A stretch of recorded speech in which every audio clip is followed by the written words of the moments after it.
Good afternoon, everyone. Thank you for joining our webinar today. We're going to walk you through a quick presentation on the survey that we conducted recently to clean energy industry folks in response to the COVID-19 pandemic. A couple quick notes about today's webinar. We are recording it and it will be posted later this week. We also will have some time at the end for a little Q&A.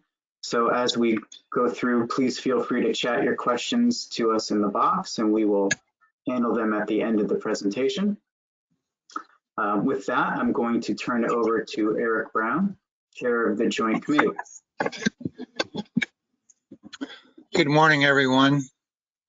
Thank you all for joining us. We've had a terrific sign up for this, and we're pretty excited about bringing this information to you. And thanks to folks at the Green Bank and the program administrators, the Energy Efficiency Fund, and so forth for pulling together as a group to bring this to you.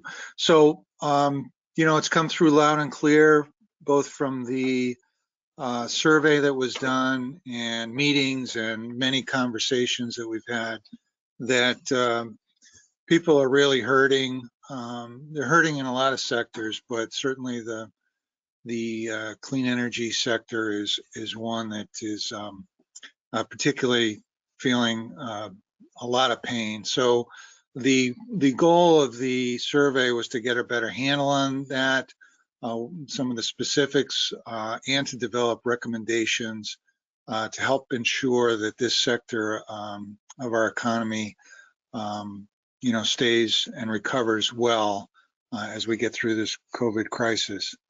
So this is the agenda for the day before you. We're going to take you through the findings. There are, as you know, various sector-specific questions and results and findings, so we'll be carrying through those. And then, as was mentioned, we will open it up and we'll make sure there's time for, make sure your questions get answered. So I think we can go to the next slide.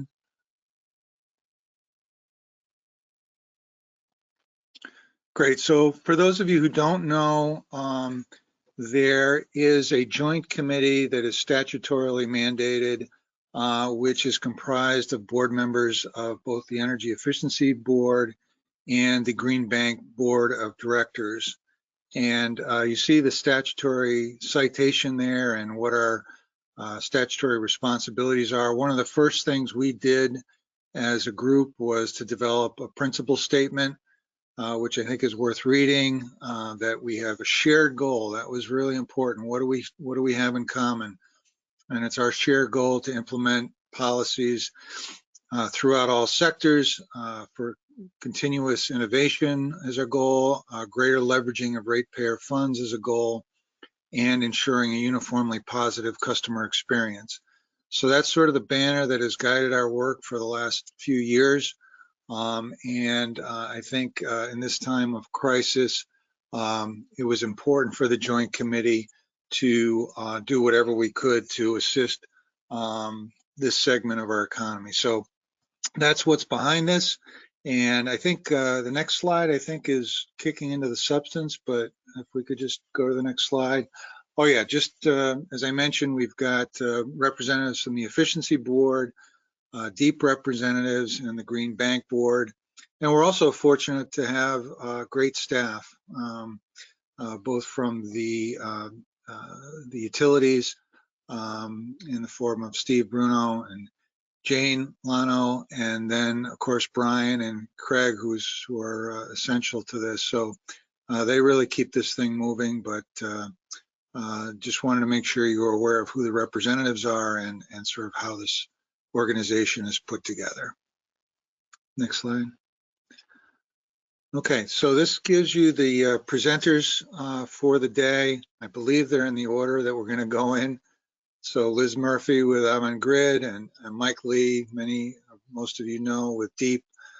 Ron Arugio, who's just a longtime treasure in this regard, is joining us with Eversource. and of course, Brian as leader of the Green Bank. So these are the folks that will be taking you through the survey and the results and recommendations, and most importantly, getting additional feedback from you all today. Okay. Okay, I think with that, I'm kicking it over to, is that Liz? To Brian. To Brian. Okay, sorry, Brian. No problem at all. It was alphabetical order. But no, thank you for that. Wanted to really acknowledge Eric for his leadership chairing the Joint Committee of the Energy Efficiency Board and the Connecticut Green Bank.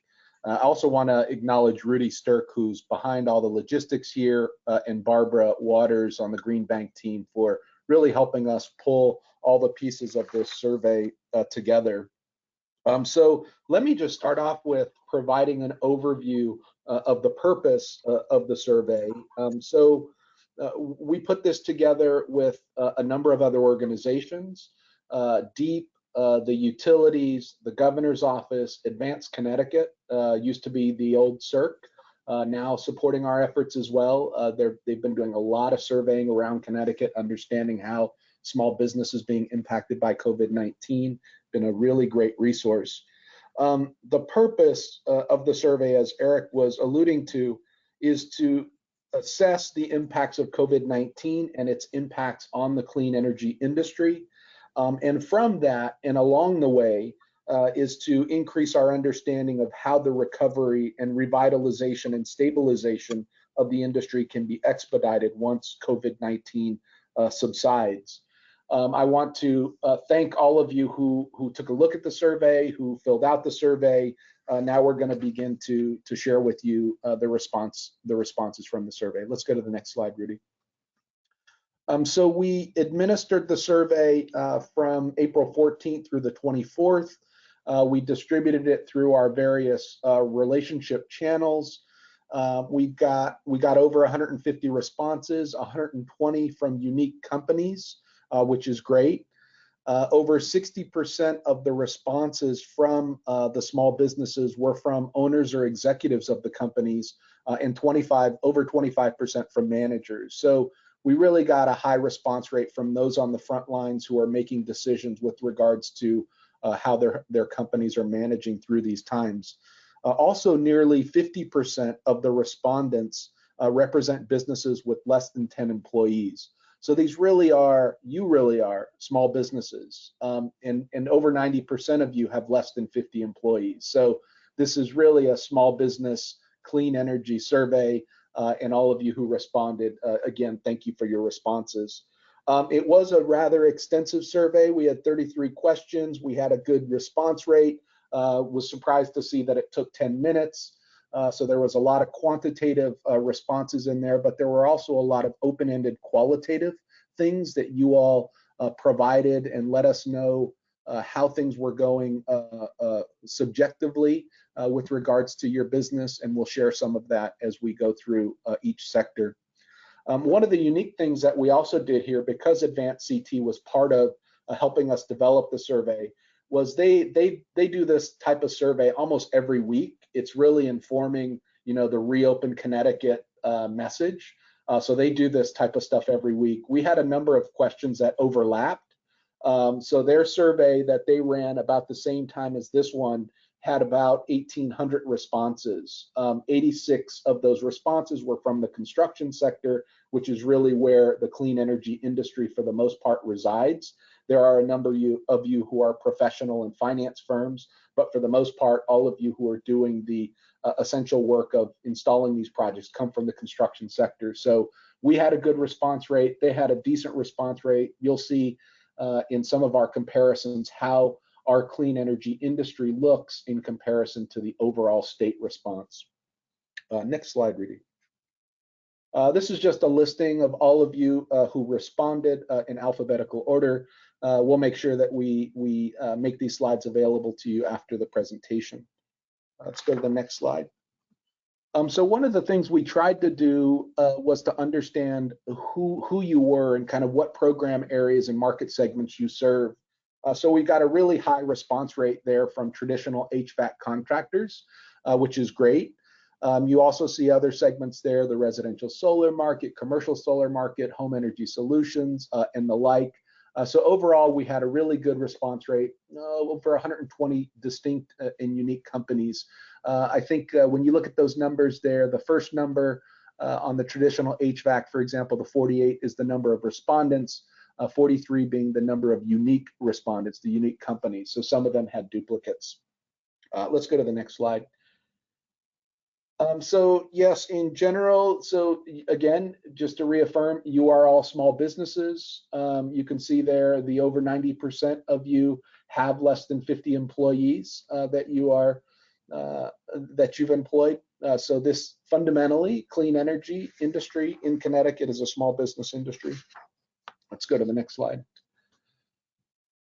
So you're going to see this a bit of this kind of slide throughout the presentation.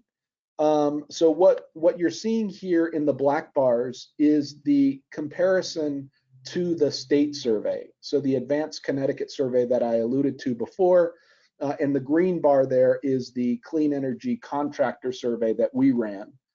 So we're going to try to compare and contrast not only the industry to the state, but also the subsegments of the industry, specific market segments, so that you can see how each of you have responded and or are dealing with the COVID-19. So this question here is, how has your business been impacted by COVID-19 in terms of its employees? A couple of things that you can see right off the bat, and this is for the most part throughout the results of the entirety of the survey, is that the clean energy industry was worse off than the small business industry in the state of Connecticut in general. So you can see it there, employee schedules reduced, a higher rate for clean energy versus small business in Connecticut, employees laid off, higher, employees furloughed, higher. So this is a general theme that you'll see throughout, and I'm sure all of you, as you're experiencing, this has been a devastating impact on your business, and you are all dealing with it in very different ways, which is what we want to share with you. Let's go to the next slide. So this is a question that we asked. What percentage of existing projects, purchase orders, contracts, or finance have been either delayed or canceled? What you see here, we tried to order this in terms of the highest to the lowest. 90% delays or cancellations all the way down to 55%. So the important, and then you also see the comparison to all sectors. This is the clean energy sector category, so you can see how all subsegments match up to the overall clean energy sector. What's important to say here, though, is that I think if any of you were to say that 10 to 25% in a regular year was what was going to impact you in terms of delays or cancellations, that would be a significant impact. So we're talking about no less than 55% here. This has impacted your businesses quite a bit. Let's go to the next slide, Rudy. So this is kind of the forward-looking question that we asked. By what percentage is new business down compared with what you had expected this month? So same thing, we just kind of sorted everything from highest to lowest. But again, if someone were to tell you that your new business was going to be down by 46%, that would be completely devastating. So even though you see the financial services on the bottom here and home energy solutions contractors on the top here, these are just devastating across the board numbers in terms of new business and demand from your customers. Let's go to the next slide, Rudy. So this is a question we asked where we're trying to understand, how long is it going to take for your business? And again, a large portion of the respondents were leaders of the businesses. How many months after the stay-at-home order is lifted will it take for your businesses to recover? You can see a lot here. The home energy solutions contractors, for example, some of them feel that they'll recover immediately, but you can see dramatically in there that it's going to be anywhere between 6 to 12 months to respond to recover, given COVID-19. And you just go on down the line. Traditional HVAC, which we're going to cover as well today, you can see they feel a little bit more confident. They think their business will recover immediately, a month to recover, 3 months to recover, but still there's a lot there in terms of 6 months to a year. Residential solar, big impact. Commercial solar, big impact. Small business energy advantage, still a big impact here, even though 60% of them believe it will take more than 6 months to recover. So this is one of those things, one of the questions we really looked at, because these are the decision makers who are telling us how long in ordinary times, if things were to bounce back, do you feel it will take to recover your business? Let's go to the next slide. This is the final slide in this front section on the survey before we start to move to the subsegments of the different market segments. So obviously the CARES Act and the Paycheck Protection Program were really big things that we wanted to test out at this time of the survey. For the most part, everyone was familiar with the CARES Act. Definitely everyone was familiar with the Paycheck Protection Program. At the time, over 70% of the respondents were moving forward with the Paycheck Protection Program. Nearly 65% of them stated that it took them over a week for their bank to process the PPP loan. So we got a general sense as to that process.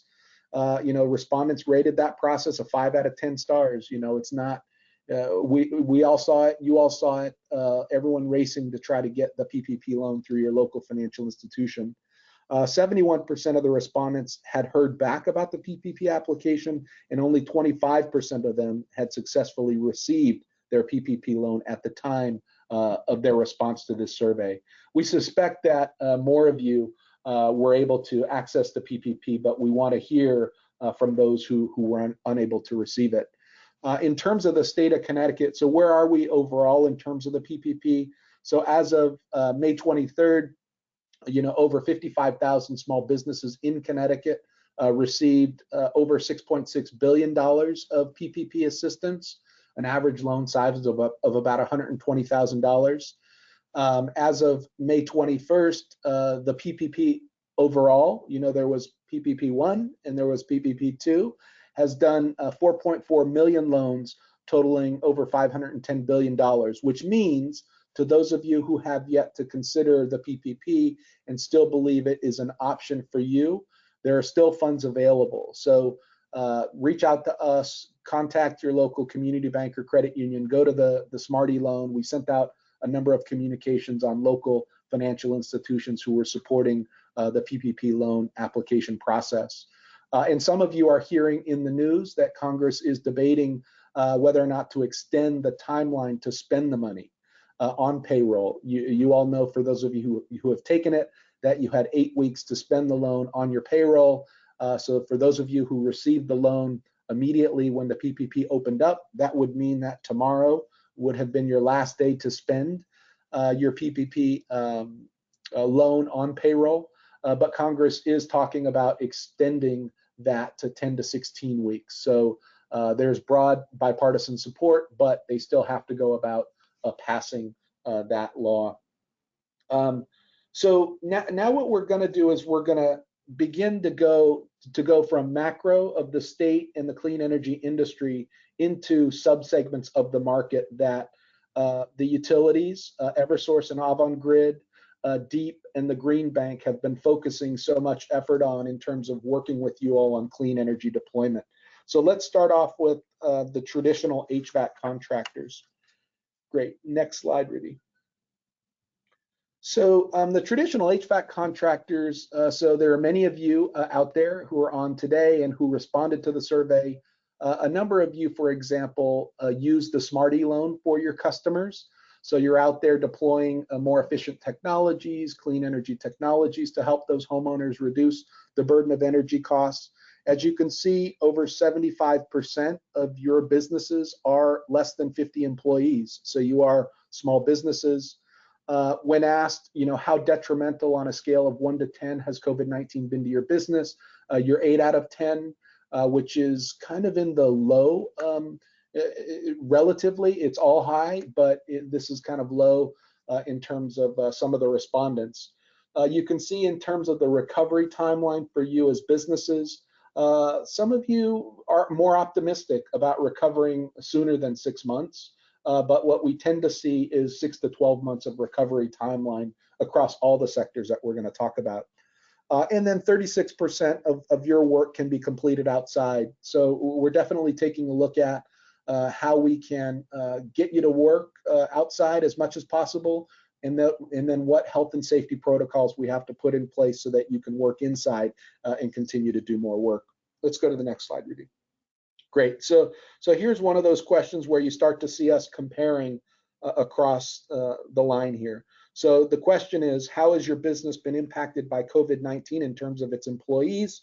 What you can see here when you look at the small businesses in the state, the black line, the clean energy industry as a whole, the yellow line, and the HVAC segment, is that the HVAC segment has experienced the worst in terms of employee schedules reduced and layoffs. Next slide, Rudy. In terms of so there were a number of questions that allowed our respondents to give their, to write down what they're experiencing and to give us more information. I'm not going to read all of these, but, lost 70% of business revenue. Some employees chose to be laid off. Customer canceling appointments due to not wanting us in their home. Projects being delayed due to cash flow issues. So that, whoever responded there really summarized all the things your businesses are facing during this crisis as a result of stay at home, customers not wanting people in their home, everything that your businesses are experiencing. Let's go to the next slide. Okay, so this is the slide that transitions us to the recovery efforts. What can the state and the utilities do to help your businesses? So the question is, what are your business's most pressing needs that state government could help with? State government in this case also applies to the utilities who are our partners in administering these programs. So what you see here are two colorations of the bar graph. The yellow bars are really things that are that the state government, the Green Bank, DEEP, and the utilities, these are really things that are out of our control. We can't help with. The green things are things that we can help with. So for example, cash flow and payroll, those are things that we can't help with. But when you look at the second thing there, we can help make you all more aware and connect you to local financial institutions to access the Paycheck Protection Program. So for HVAC contractors, that was really important to them, was connecting them to their local bank to where they can access the PPP loan. And you can see the next green bar is assisting them in securing the personal protective equipment or other supplies. And we're going to talk about some things that we're helping do there. And then on down, reduction in customer demand. You see that throughout. So there are a number of things that we can do to help you with demand reduction. So with that, let me introduce Mike Lee from DEEP, who's going to speak to, after each of these segments, what the recovery efforts we're pursuing as a state, as utilities, to help this industry bounce back. Thanks, Brian. So as Brian mentioned, I'm going to talk about some of the efforts that DEEP and the Green Bank and the utilities and SBEA and our partners are doing to help with the recovery effort. So generally speaking, as Brian was saying, that the survey results really helped us understand sort of the challenges that are ahead for this industry and for this sector specifically. And so it helps us inform us as to what are the different things that we need to put into place that can help with the recovery. So as we go through this presentation, I'll jump on and talk about the different things that we're doing to help with the recovery for the various sectors that we cover on today's presentation. So for this sector, a couple things which sort of Brian highlighted in the slide before. We are trying to connect folks with federal assistance, whether it's the PPP or other resources and community banks. So we've held a number of webinars to sort of raise people's education and awareness about these topics. We're doing a lot of various things around the issues around access to PPE, which we all know are in short supply and potentially more expensive than they used to be. And our partners are doing things as well. SBEA, they did a limited sort of giveaway of some surgical masks and thermometers to certain small businesses. And then the next thing that the Green Bank is about to launch is a Smarty loan interest rate buy down, which, as you can see on your screen, would support a 2.99% interest rate for a various list of technologies here, including weatherization, plus heat pumps, battery storage, EV chargers, all things that I think would be all sort of technologies that we think would be part of a good, clean recovery effort. And so we're going to try and make it easier for customers to afford, installing and implementing these technologies with the interest rate buy down. So I think next I'm going to turn it over to Ron from Eversource, who's going to talk about the home energy solutions vendors and the findings from that sector. Okay, thank you. Okay, good afternoon. The home energy solutions contractors were hit exceptionally hard from this effort. And one of the things that's key to note here is that if you look at the pie chart, you'll see that roughly about 85% had fewer than 50 employees. And that's equivalent to, I think the overall was 91% that Brian had mentioned on an earlier slide. But as you can see, looking at the frown faces, it was virtually unanimous across the board that this had a detrimental impact. Quite frankly, most of these contractors were very reliant on being able to get inside the home in order to do their work.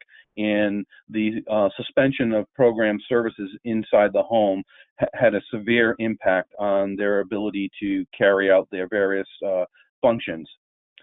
With respect to the recovery timeline, looks at about 6 months. About half the respondents figured that they would be able to recover, with about a third thinking that it was going to take about a year. And the other thing is it shows that around 21% of the work could potentially be done outside the home. So it shows the overwhelming majority of the work requires in-home access. Next slide, please. Looking at the how does the home energy solutions contractor base stack up?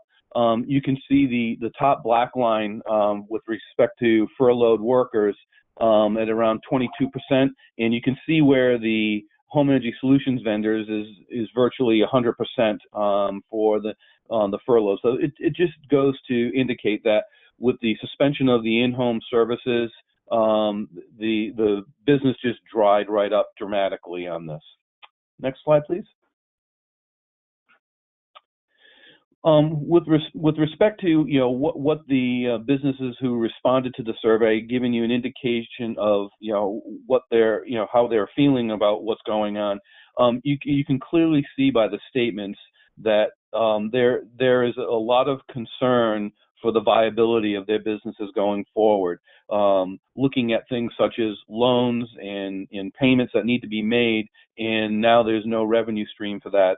And that these vendors had been stressed due to the fact that there had been a suspension of program funding due to the budget raid a couple of years ago.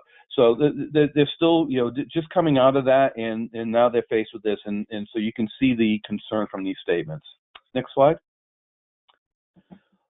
With respect to the most pressing needs, one of the things I think that this chart highlights is that the home energy solution vendors really didn't need much help from us on being able to access the PPP, but they do show that cash flow is an important component. That was the #1 area of concern. The other thing that it shows on here is that the assistance in obtaining PPE is of key concern at around 43%. Things such as Tyvek suits that they would need to potentially conduct their business and the like going forward. So those are the types of things I think that show that this industry was severely impacted. And then I think the next slide will be pass it back over to Mike Lee for comments. Great, thanks, Ron. So as you can see on the slide, the utilities, we did a number of actions in order to respond to the survey results that you saw on the previous slide. In terms of business resumption, the utilities held a training on May 11th for vendor management on health and safety guidelines that are being developed by an outside consultant for 4 states, including Connecticut, and these guidelines will be the minimum requirements. There will also be state-specific guidelines that that are state-specific. So we're also hopefully coming to some landing spot in terms of what the state-specific health and safety protocols are. Most of you probably are aware that DEEP issued a request for comments that are due the 28th, and shortly thereafter, DEEP and the utilities will come together to issue the final plan for the health and safety protocols so that we can get folks back to work as soon as possible. I'm going to skip down to number 3, workforce training. On May 22nd, the utilities held online training for workers on health and safety guidelines. So there's a lot of training that DEEP and the utilities are doing to make sure that when we are going back into businesses and homes that we're doing things right, and we're not going to create more of a public health situation than already exists. Number 4, virtual pre-assessments. HES vendors now are offering virtual pre-assessment visits to customers at no cost. So in these scenarios, the vendors essentially get on a video call with the person in the home, and the person in the home walks them through the house, and they do these pre-assessments that are sort of the first step in the typical HES visit. Number 5, rebate processing. The utilities have continued to process rebates even though in-home work has been suspended. And next slide, Rudy.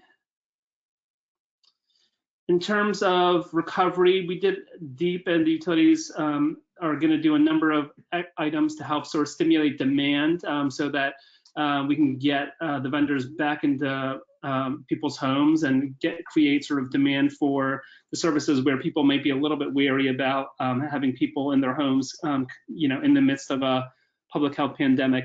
So the first thing that we did was we lowered the copay to $0. So previously the copay was $75 now, and between now and the end of the year, it'll be $0 for all customers. We increased the insulation incentive to $2.20 per square foot. This should cover the full cost of the average customer's contribution. Previously, we covered a lower percentage of the cost, but for most customers, this should cover 100% of the cost. So that'll be a big win for the customer there, and should hopefully really boost demand for the service. We also decreased the minimum loan requirement through the HES microloan program. So now that the minimum loan is $500, so that'll be something else that makes it easier for customers to access any sort of copays that are left over once the incentives are factored in. We also increased the heat pump incentives, as you can see here, from $250 a ton to $500 a ton, and the ground source heat pump incentive went from 3 to 5 tons you can get the incentive for at $750 a ton, and these are all good through the end of 2020. The last thing I'll touch on here is the heat pump pilot fuel optimization rebates are now $1,250 a ton for air source heat pumps and $1,500 a ton for ground source heat pumps. And there's another rebate for controls for $500 a unit. And all of these rebates in the heat pump pilot require that the customer participate in the HES program. So significantly increase the incentives here, and we think it will be a good, attractive offer for customers. So Brian, I'll turn it back over to you. Great, thanks, Mike. So continuing on the residential market segment here, and just wrapping up with residential solar. So again, you see the structure of where you are as companies, significant 80% less than 50 employees. So again, you are small businesses. 8 out of 10 frowns is big. This pandemic is hitting your businesses really hard as well. And then with respect to recovery time, I mean, the fact that you can see there nearly 90% of the respondents believe it's going to take 6 to 12 months to recover. That's a long time. So that sends an important signal that COVID-19 has been has hit you really hard. And then, you know, as you all know, a large majority of your work can be done outside, which is great. There's still a little bit that has to be done inside, but continue to do what you can, protect yourself, protect your customers as you're going out there doing those installations. All right, next slide, Rudy. So how has your business been impacted by COVID-19 in terms of its employees? So, you know, look at the first one. That's a good sign. Employees working remotely. So you're greater than the industry and the state. That's a good sign. This is probably, you know, a lot of your engineers and people being able to do sales remotely. We've heard a lot about you all being able to now do a better job of selling online. We're seeing a few of you do commercials, which is great. But we also see the bad side, right? Which is the schedules being reduced, furloughs, and layoffs, which is just the worst in every case compared to the clean energy industry overall in the state. Next slide, Rudy. So just here a couple of quotes from you. As contractors, you know, you stopped 100% of in-person sales, moved to virtual sales. Reduction in sales volume leads to fewer installation jobs, which leads to furloughs and layoffs. You're adhering to social distancing and best safe practices, but that slows things down, requires more careful interacting with clients, schedule revisions, etc. So clearly, like your business models, the way you had been practicing have been significantly disrupted, and you're having to change and kind of adapt on the fly. Demand impact being a big one. Okay, and then just lastly here before I transition it to Mike, so what are your business's most pressing needs that state government can help with? Check all that apply. So right at the top is, you know, customer demand for all of you. You know, customers have delayed or canceled. There are coronavirus issues, financial issues being raised, the health risks of contact with your employees and customers, all causing a reduction in demand. Qualifying for the Paycheck Protection Program up there. Again, I'll reaffirm, if you need assistance, reach out to us. There still are funds available. We just need to connect you to your local community bank or credit union. Okay, let me turn it back over to you, Mike. Great, thanks, Brian. So here, in order to increase demand, as I mentioned before, we're initiating the interest rate buy down for the Smarty loan, which would serve complementary components to solar, like EV charging, and then the Green Bank is going to be increasing the marketing and awareness efforts to help spur residential solar PV interest.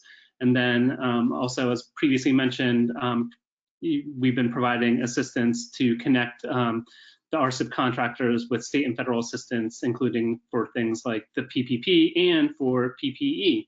Lots of great acronyms. With that, I'm going to transition to Liz Murphy with AdvanceCT. Thank you, Mike. I just want to quickly introduce myself. So for those of you who don't know me, I manage the commercial and industrial conservation and load management team at AdvanceCT. So I'm going to quickly touch on some of the specific findings pertaining to our small business energy advantage vendor network. And on this slide, as shown in the pie chart in the upper left-hand corner, we gleaned that nearly 70% of the small business energy advantage vendors that responded to the survey have 50 or fewer employees in Connecticut. So this tells us that many of our small business energy advantage vendors are small businesses themselves. And on a scale of 1 to 10, the small business vendors that responded ranked 9 out of 10 frowns with respect to how detrimental the COVID-19 pandemic has been to their business in Connecticut. And when we asked how many months after the stay-at-home order is lifted it will take for business to recover, 61% said it will take up to 6 months, and 30% said it will take up to 3 months. On average, our small business vendors responded that 32% of work can be completed outside, while the remaining 68% of work requires indoor access to a facility. Next slide, please. So COVID-19 has impacted our small business energy advantage vendors in many different ways. And when asked how business has been impacted in terms of employees, At roughly 77%, a greater percentage of small business vendors have furloughed employees than the average across the Connecticut clean energy industry businesses, which are shown in yellow, and across all small businesses in Connecticut, which are shown in black. And the same is true for reduced employee schedules as well as employee layoffs, which really tell us that from a staffing perspective, the small business energy advantage vendors have been more significantly impacted on average. Next slide, please. So on this slide, we've highlighted a few responses from our small business vendors describing the impact of COVID-19 on their business. And overall, it's no surprise that impacts have been devastating. It was noted by one of the businesses that responded that their business had come to a halt. And I think that was true for many vendors operating under the Small Business Energy Advantage program. They were desperately trying to hang on to workers, and if PPP didn't come through, they would be forced to file for bankruptcy. So at the time of the survey, one vendor also noted that they were unable to get paid for completed small business projects until a post-inspection was performed. Fortunately, the utilities heard these concerns early on, and we were able to act quickly with our small business vendors to ensure that payment was processed and issued for partially installed projects. We also adopted remote methods of inspections to increase turnaround time on our project closeout and payment process. Next slide, please. Okay, so vendors were asked to select their most pressing needs that state government could help with. At the top of the list is cash flow. This is very similar to some of the other rankings that we've seen from some of our other vendor networks. And that was followed by reduction in customer demand due to coronavirus, financial issues, as well as health risk of contact with employees. So going into the survey, I think we had a pretty good feel for the most pressing needs, but it was very helpful to have additional visibility into the ranking of those needs. And taking this feedback into consideration, the utilities have been working very closely with the Department of Energy and Environmental Protection, with the Connecticut Energy Efficiency Board, our vendors, regional energy efficiency partners, and other stakeholders to develop a COVID-19 mitigation strategy to ensure that we can continue to support our small business vendors and get them back to work safely. So now I will hand it back over to Mike, who is going to touch on some of the elements of our Small Business Energy Advantage recovery efforts. Thanks, Liz.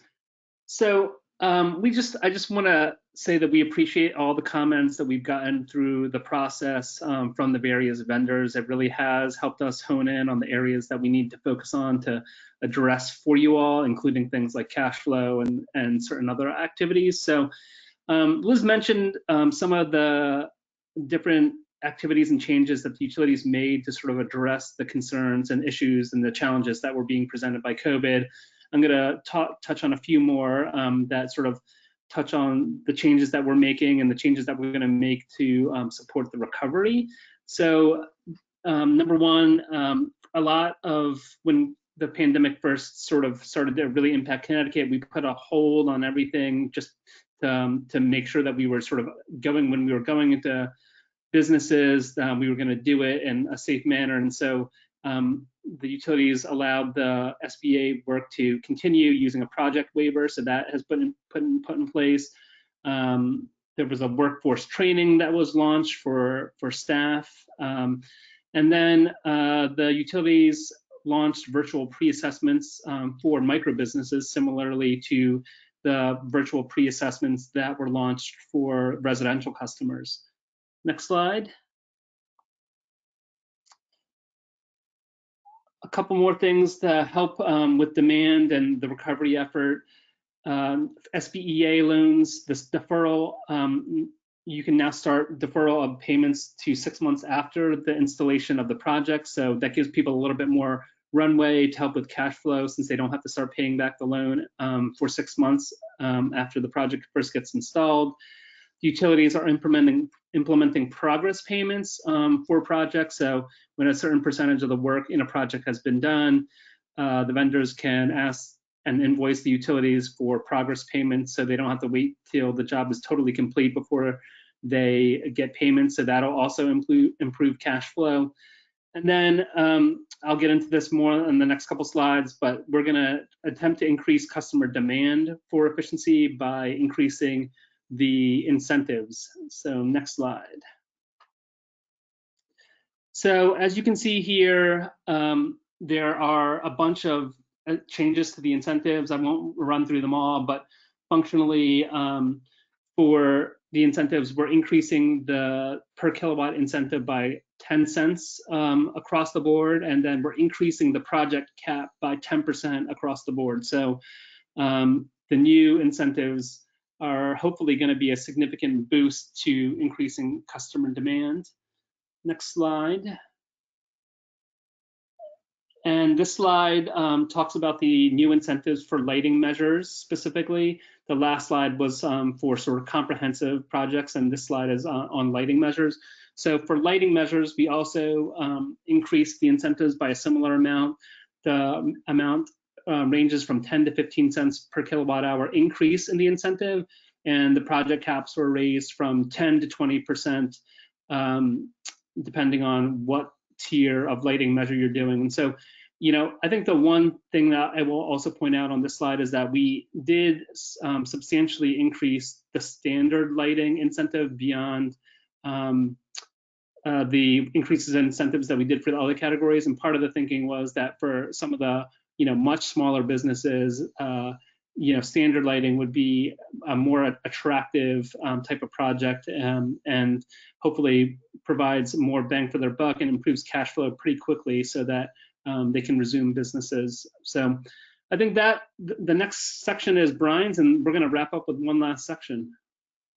Great, thanks, Mike. Yeah, so pulling the final sector here in terms of the commercial sector with the focus on solar PV, and you know, for all of you who are supporting the ZREC program, B&M, and other programs, commercial programs, these slides are for you. Before I present, I do want to suggest that if you have questions, type them into the chat box, because Rudy is going to manage those. This is our last segment here before we get into Q&A. So, you know, similar message as you've been hearing all along. In this case, we see about 80%, 85% of all commercial companies employing less than 50 employees. This is probably one of the best in terms of the detrimental impact. You can see 7 frowns instead of 8, 9, or 10 frowns. So somewhat a little glimpse of optimism, but still overall not good. Recovery timeline, you know, you can see there 75% of you feel it's going to take 6 to 12 months to recover. So that's a big number. And again, given that it's solar, you know, 70% of your work can be completed outside. Let's go to the next slide. Great. So coming back to this, how has your business been impacted by COVID-19 in terms of its employees? So you can see, again, we're working remotely. So for whatever reason, in terms of solar, residential, and commercial, you all have been able to transition some of your employees to do that engineering work, the sales work, whatever it is, you've been able to support that. But with regards to staff reductions, furloughs, and layoffs, you know, for the most part, you're kind of on par with the clean energy industry as a whole. Still not as good as the overall state small business, even though, you know, 20 to 30% is a huge reduction for state small business. Okay, let's go to the next slide. You know, just some commentary from you all in some of these questions. We've had many good projects that were in contract negotiations go on pause, as well as other contract negotiations that fully stopped. For our other signed contract projects, we have had to build in start delays due to expected issues with getting municipal and siting council approvals. So lots of slowdown going on here, delays for you all, especially in the development cycle, trying to get your projects moving. So you know, looking at things taking 3 to 4 weeks lead time now are going to take 12 plus weeks of lead time. So, you know, that's pretty substantial. Next slide. Okay, and then just wrapping up here before we get to Mike's final slide. What are your business's most pressing needs that state government can help with? So right at the top is, you know, when can you, essential businesses might resume. You are essential, so you can resume now. I think the challenge is going to be whether or not your customer wants to enable you to be on site, and what protocols you have in place to maintain the safety of your employees and your customers. So it's important that you come up to speed on those trainings and get your teams focused there. Qualifying for federal assistance will continue to help. If you need some assistance, reach out. And then, of course, demand is really important to all of you. We need to get demand back up. Okay, Mike. Great, thanks, Brian. So in the interest of time, I'll just skip to number 2 on the slide for those of you that are following along in terms of what we're doing recovery for this sector.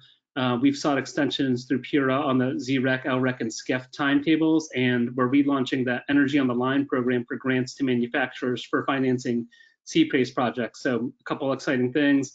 And then skipping to number 4, in terms of recognizing that there have been project delays, we've requested delivery term start date extensions for existing ZREC contracts from PURA. So a bunch of activities here, and I guess let me just wrap before we go to the Q&A and just say that, you know, we have a great set of folks who are providing excellent leadership between the Green Bank, the utilities, and DEEP, and SBEA.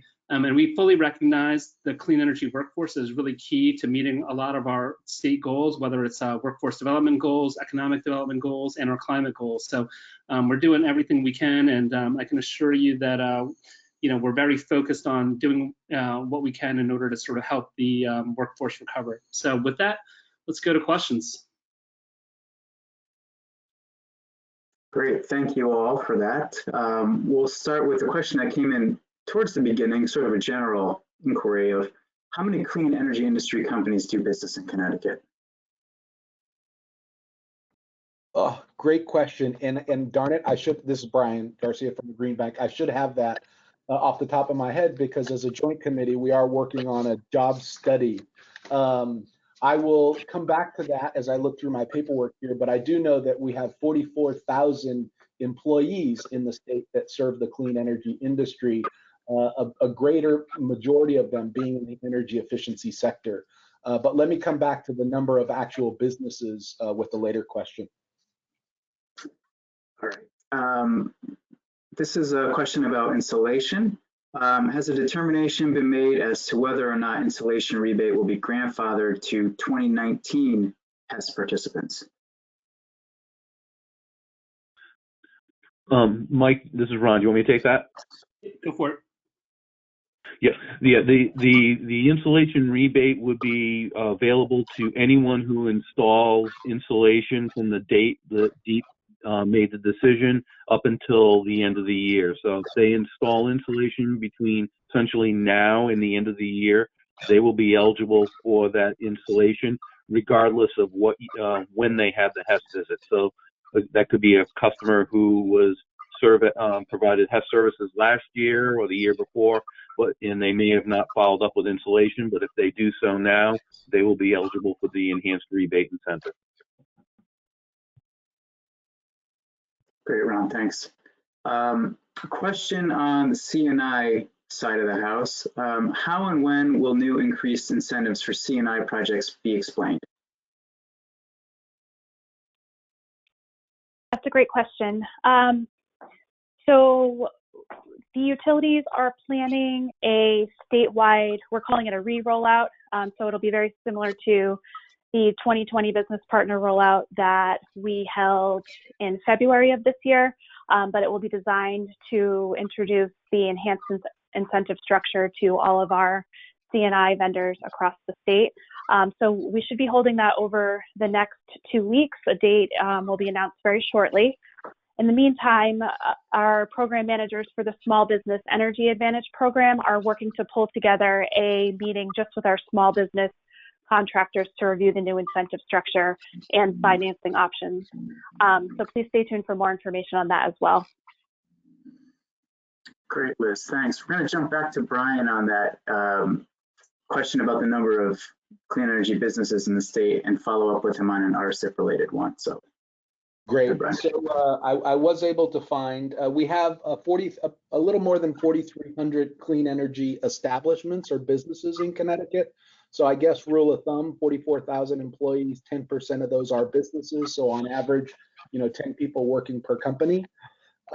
We are, as I was mentioning, working through the Joint Committee doing a clean energy job study. And part of that job study is actually looking at unemployment filings and estimating how many jobs we've lost as a result of COVID-19. So we are doing some of that quantitative work to better understand where the industry stands during and after COVID-19. Great, thank you, Brian. So we have an RSIP related question. What is the latest projection for RSIP exhaustion given the disaster? What's the timeline on that? And is there any expectation on state legislative action that might increase or change the RSIP? So great question. So just to orient all listeners, so by policy, there's a 350 megawatt target for residential solar in Connecticut. We're currently at about 320 megawatts. Before COVID-19 hit, the market was doing about 6 megawatts a month, 5 to 6 megawatts a month. As a result of COVID-19, we're now on the construction side doing less than half of that. On the customer acquisition side, there's been about a 20 to 30% reduction in demand. You all are figuring out how to sell customers better through whatever means online. So that's not as hard hit, but where you get hit hard is customers aren't allowing you in their homes. 1 in every 2 customers is allowing you to come to construct a project. So that's where everything's hitting. So, in general, looking at, how the RSIP might be extended is a big question. We are looking at that. It's all up in the air. There's no determination yet on whether there's going to be a special session of the Connecticut General Assembly, but we are looking at all tools that we have to think about some extension or some way to help, a further way to help the industry. Thanks, Brian. One last question in the queue right now regarding ZRECs. This inquiry is about whether or not there'll be an extension on the back end of the 15-year ZREC term due to delays and impacting contract start dates.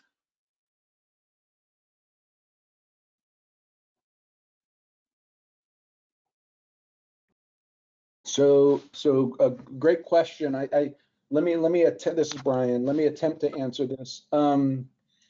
There have been the Green Bank put in a request to PURA, and there have been a number of others who followed up on looking at the DTSD, the delivery term start date, upon which a project can begin accepting its payments from the utilities over a 15-year period through the ZREC.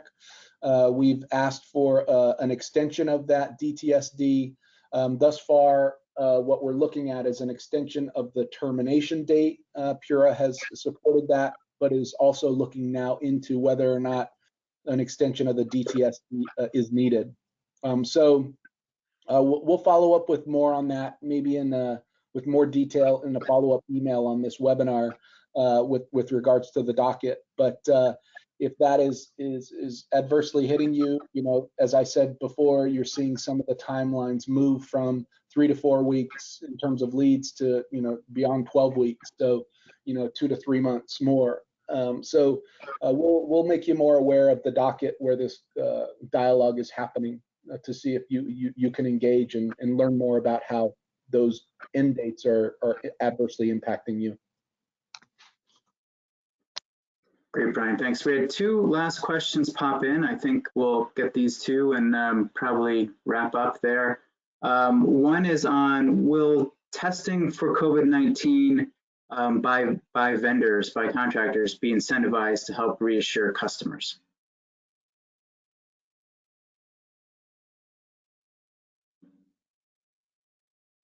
I guess I can take that. This is Mike Deep.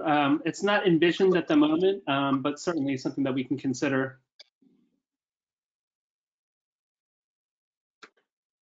Great, Mike. The last question is really about future opening.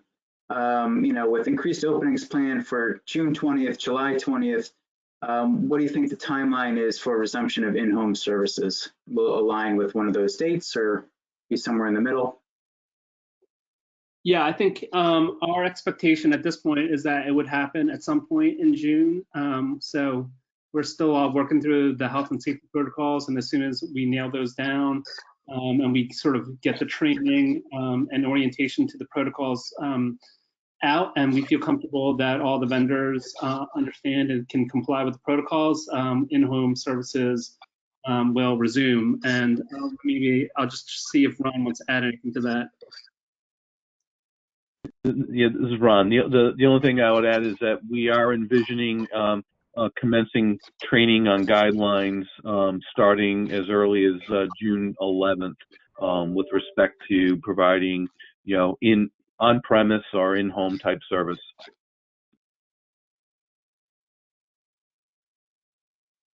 Great, thank you both for that answer. That was the last question in our queue.